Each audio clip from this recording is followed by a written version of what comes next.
Salut tout le monde et bienvenue sur ma chaîne. Je suis encore une fois très content de vous retrouver pour une nouvelle vidéo. On se trouve actuellement près du village de Laro et en ce moment je suis en train de me diriger vers la forêt d'Irati. Et aujourd'hui, si on se dirige vers cette forêt si mythique, c'est pour parler d'un personnage de la mythologie en particulier, le Bassajaun. Et vous allez voir qu'il s'agit d'un sacré personnage de la mythologie basque dont il y a énormément de choses à dire. Avant de commencer cet épisode, je vous rappelle que tout ce que je vous dirai sera à prendre avec grande précaution. Je me base sur un travail de recherche mais également d'interprétation. Alors si quelque chose ne vous convient pas, n'hésitez pas à le mentionner en commentaire et j'y reviendrai dans une prochaine vidéo. Voilà, sans plus tarder les amis, on va démarrer cet épisode. C'est parti pour un nouvel épisode des légendes basques.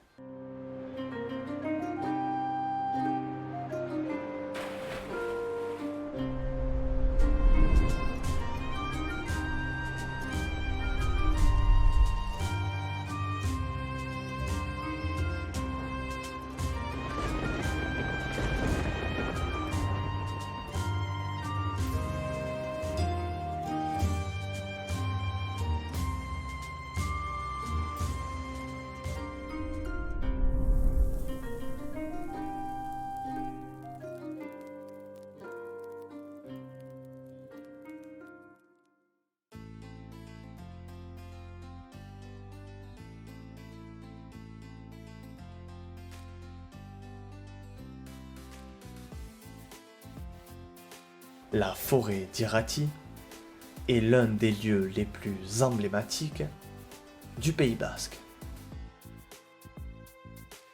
Un lieu unique de plus de 17 000 hectares qui fait de Irati la plus grande forêt de hêtres de toute l'Europe.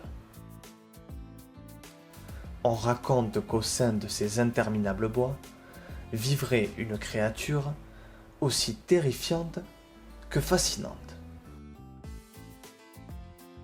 Le Bassajaun, l'un des personnages les plus marquants de cette mythologie.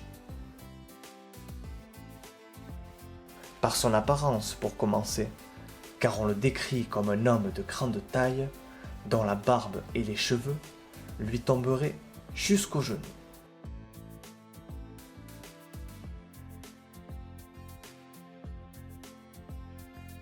On dit qu'il est également mal vêtu et il a donc tendance à effrayer ceux qui croisent sa route.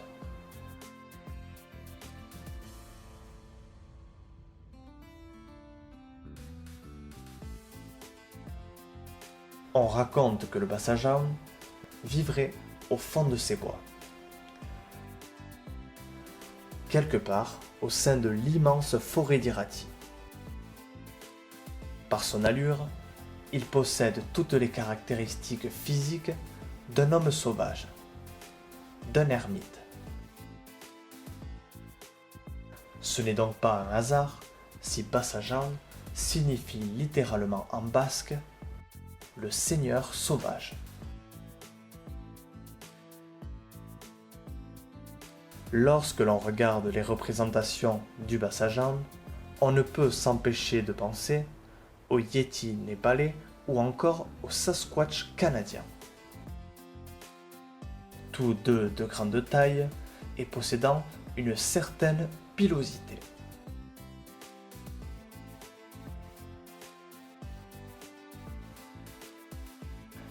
Mais le mythe auquel se rapproche le plus le Bassajaun est probablement celui des Gentiaques.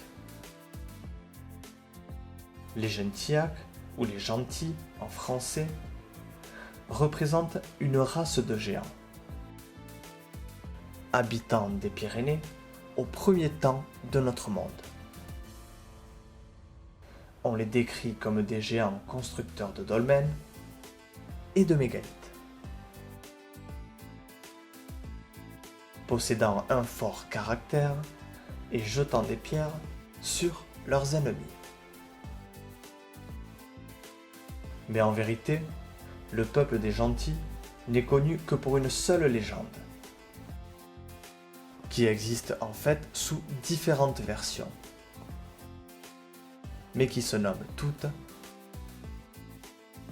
la fin des gentils.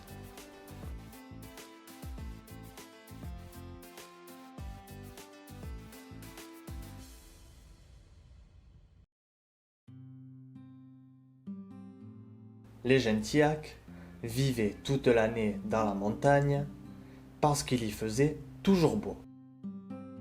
Une fois cependant, les Gentiaques eurent très peur quand ils aperçurent dans le ciel un signe qu'ils ne connaissaient pas. On dit que c'était le premier nuage. D'autres pensent que c'était la première neige ou la première pluie. Dans la tribu des Gentiaques, il y avait un vieil homme, un sage qui gardait toujours les yeux fermés, mais qui savait tout. Les Gentiaques lui demandèrent d'interpréter ce signe. Alors le vieux sage dit aux Gentiaques : « Aïe aïe aïe mes enfants, une nouvelle époque commence. C'est une autre saison et nous devons disparaître. » Le vieillard conduisit son peuple vers la montagne et fit rentrer sa tribu dans un dolmen. On ne les a jamais revus.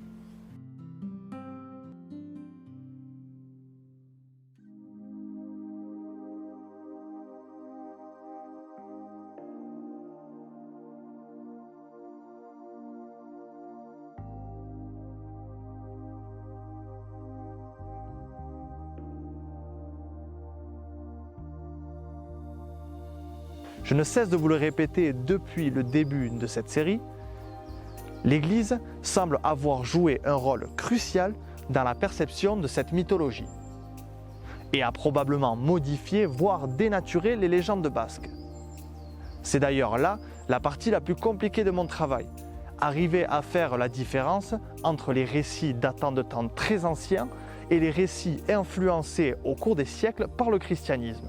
Dans la fin des Gentils, la lumière représente en fait l'arrivée d'une religion nouvelle, mais également la naissance de l'homme nouveau, c'est-à-dire un homme qui recevra la parole de Dieu. Voilà pourquoi les mythes du Bas-Sajan et celui des Gentils sont intimement liés, car le Bas-Sajan est un personnage venu d'un milieu sauvage, mais surtout de temps très ancien. Un personnage qui doit donc faire face à l'arrivée du christianisme, d'une nouvelle religion, et par la même occasion d'un nouveau mode de pensée.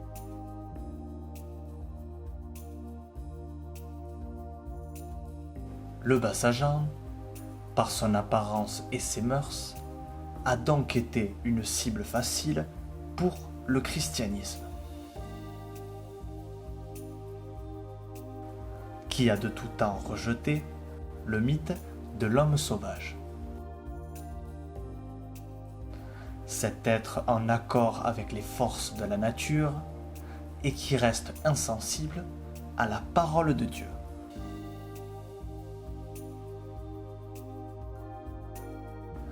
Il est donc fort probable que le caractère du Bas-Sajan ait subi quelques modifications au cours de l'histoire. On va quand même essayer de plonger au cœur des légendes basques pour dresser un portrait du Bas-Sajan.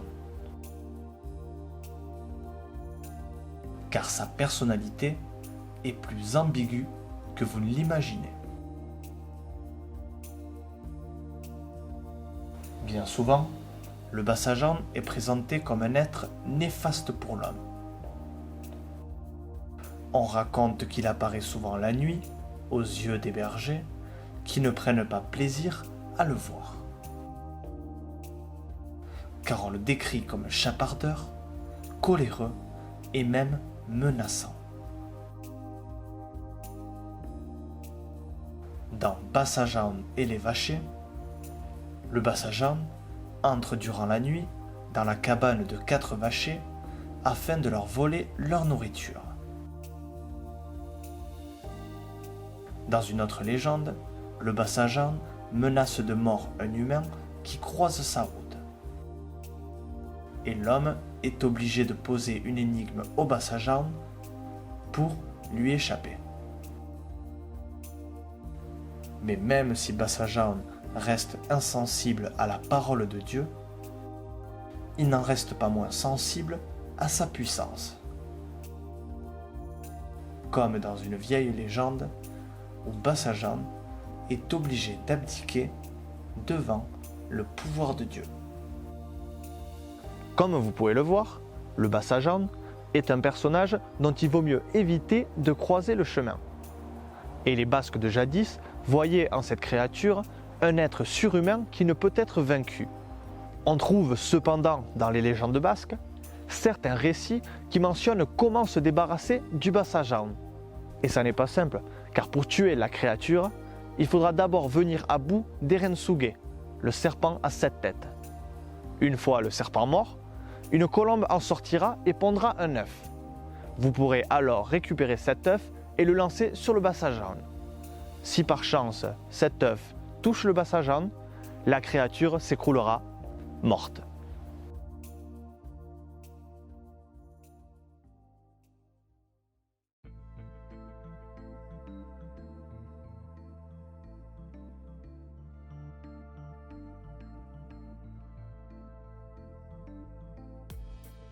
On raconte que le Bassajaun a mauvais caractère, ce qui ne l'a pas empêché de trouver une compagne, la Bachandéré.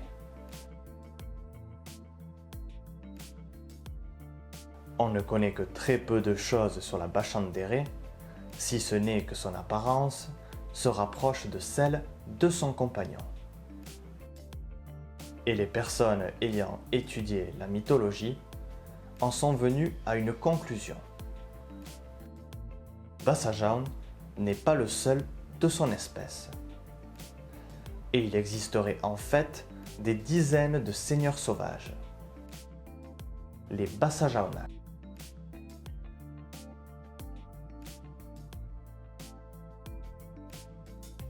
Il est temps de s'intéresser à une autre facette du Bassajaun, un autre aspect de sa personnalité, pour le moins contradictoire.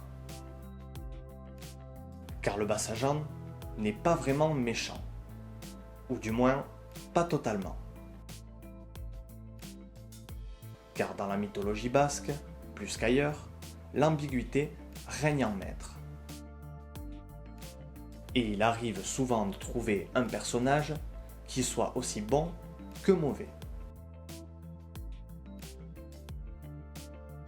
Le Bassajaun terrifie les bergers, mais sa présence sur ces terres reste pourtant indispensable.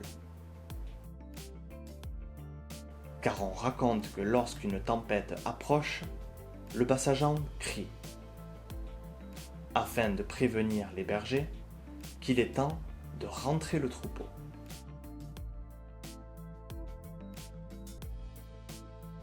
Dans les légendes basques, cette ambiguïté est également présente. C'est ainsi que l'on retrouve de vieilles légendes dans lesquelles le Bassajaun est en contact avec les humains. On présente également parfois le Bassajaun comme un être bon avec l'homme. C'est par exemple le cas dans Ancho et les Vachers. On va même jusqu'à retrouver une légende où le Bassajaun est une victime de l'homme.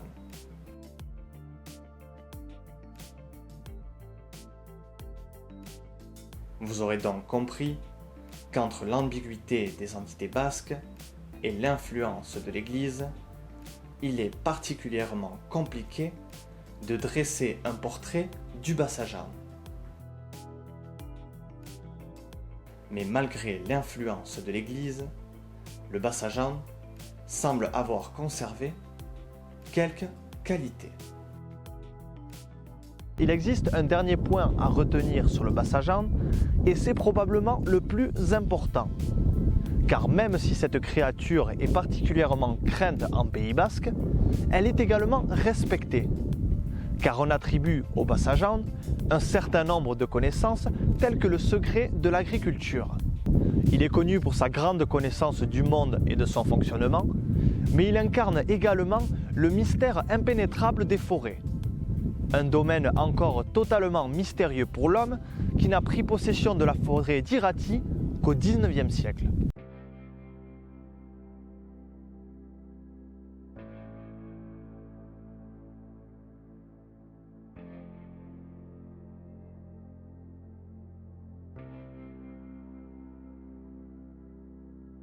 De nos jours, les avis sont quelque peu variés. Certaines personnes assimilent encore le Bassajan à une sorte de croque-mitaine dont on se sert pour effrayer les enfants. Mais dans l'ensemble, les Basques ont choisi de se souvenir du Bassajan comme d'un génie de la nature aux connaissances infinies. Arpentant cette immense forêt d'Irati, que contrairement à nous, il connaît parfaitement. Un personnage venu de l'ancien monde et persécuté par le christianisme, qui a tout simplement choisi de vivre loin des hommes, au fond de ces bois. Voilà les amis, on arrive au terme de cet épisode sur le Bassajan. J'espère que ça vous aura plu. Alors je vous le dis de suite, je n'aurai fait qu'aborder très brièvement le personnage du Bassajan. Je vous ai fait une présentation physique du personnage, mais également de la façon dont il est perçu par les hommes. Mais en vérité, c'est un personnage qui est très complexe et qui apparaît dans de nombreuses légendes. Alors, il se présente parfois sous le nom de Bassajan, mais il apparaît également sous le nom de Ancho. Donc, vous allez trouver un certain nombre d'histoires qui mentionnent le Bassajan, mais surtout un très grand nombre d'histoires qui commencent par Ancho. Ancho et les vachers, Ancho et ci, Ancho et ça. Voilà, vous l'aurez compris, c'est un personnage qui peut avoir plusieurs noms, mais surtout qui apparaît dans de nombreuses histoires. Voilà les amis, sur ce, à bientôt pour un nouvel épisode des légendes basques.